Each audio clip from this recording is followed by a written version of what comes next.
Welcome to Central Coast Newspapers Weekly News 5 at 5, January 28, 2022. As Central Coast children prepare to return to school next week, Central Coast Council of P&Cs says parents are concerned at how COVID-19 risks will be managed and have argued that a later return to primary schools would be wiser.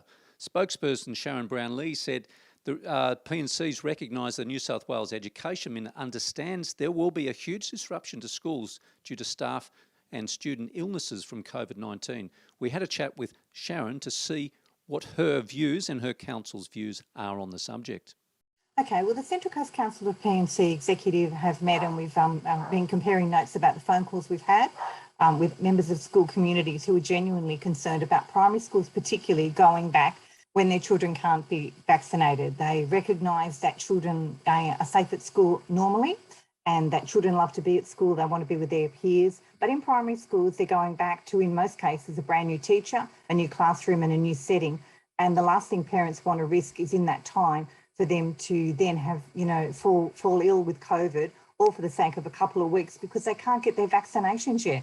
So really what we should have done in New South Wales is what they've done in other states and territories, and that is postpone the start of school for a couple of weeks just till we could get all those primary children vaccinated, just like we've done for high schools and for adults. It seems so unfair that the youngest, most vulnerable have been left to really fend for themselves and are being forced back to school when they're actually not safe and not protected. And read the full story on our news website. CCN will be there at the school gate next week to cover this challenging situation. And COVID concerns continue to dominate local news. Omicron daily reported case numbers on the coast remain high, though the official numbers appear to be receding, according to the data on our graph. Yet 6 locals have died in our hospitals in the last week and 60-odd remain in care. CCN has updates on the official from the official data on our website, so you can keep an eye out on local trends. And 11 Central Coast residents have been recognised in the 2022 Australia Day Honours List. The contributors in a range of fields from health, business and the performing arts. 2 residents were awarded a Member of Order of Australia, the AM, and 9 were awarded a Medal on the Order of Australia. 6 local residents were women, reflecting a nationwide trend where 45% of recipients in the general division are women, the highest percentage ever. Pop over to our website for a very full listing of all the wonderful recipients. And Council's Administrator Rik Hart held the first ordinary meeting of the year ahead of a series of extraordinary meetings to come. We caught up with him for our regular post-meeting chat to ask him about the Climate Action Plan, and there's not that much action, and how the finances are tracking at Council. Yes, well, the SCAP went up on Tuesday night, and I was delighted to see that come up. That came out after the Climate Action Plan policy was put in place back in 2019. So this was, if you like, how that policy is going to be implemented. We had a very eloquent speaker, and Richard Weller, speak to that paper on Tuesday night, and he did ask we put more targets in it and so on, and we really couldn't make progress unless we had targets. Now, look, I'd have to agree with Mr. Weller that targets would be very useful, and we agreed on Tuesday night that we would develop some targets there. The Mariners have another chance at history-making this weekend in their scheduled match against Sydney FC on Sunday at Leichhardt Oval. After defeating the boys in blue twice this season already in the A-League last year and then recently in the FFA Cup semi, a win this weekend would be the first time the boys in yellow have prevailed in this fixture thrice in a row. Joining the Mariners this summer transfer window is Jason Cummings, bringing a wealth of goal-scoring experiences from the Scottish and English leagues, including 2 goals in 25 minutes against Liverpool back in 2020. Firstly, delighted to get a player of Jason's calibre in. He's a proven goal scorer.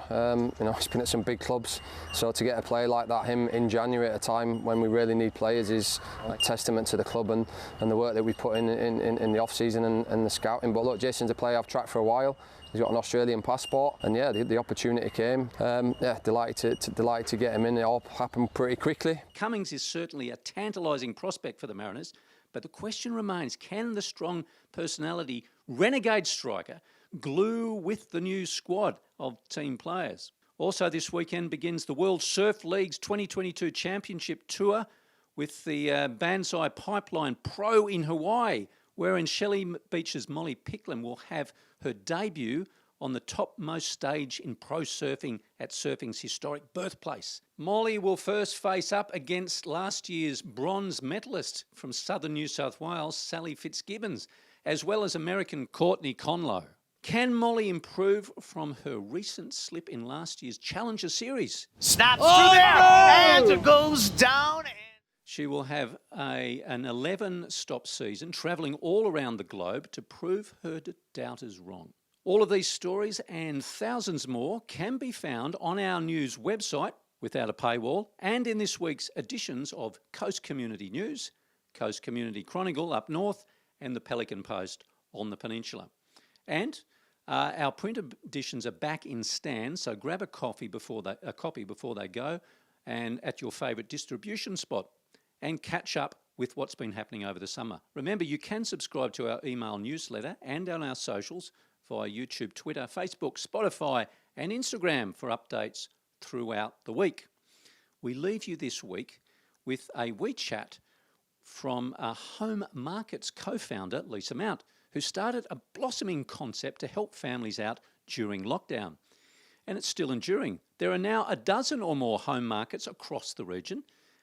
Have a great weekend and have a great market day. At its core, it really is families just popping a trestle table or a couple of crates with a tablecloth on it at the front of their property on a Saturday morning, and basically setting up an honesty box or something like PayID or other digital payment method, and then walking around their neighbourhood collecting oranges, jams, pre-loved clothes. So it's basically a walk-around market without the fuss of having to set up in the one venue, and it makes it accessible for families. So as opposed to a market where you have established businesses setting up, this is open to families. So it's kind of like a return to a lemonade stand on a neighbourhood scale, with the emphasis on getting out and walking around. So you've also got that social distancing happening as well.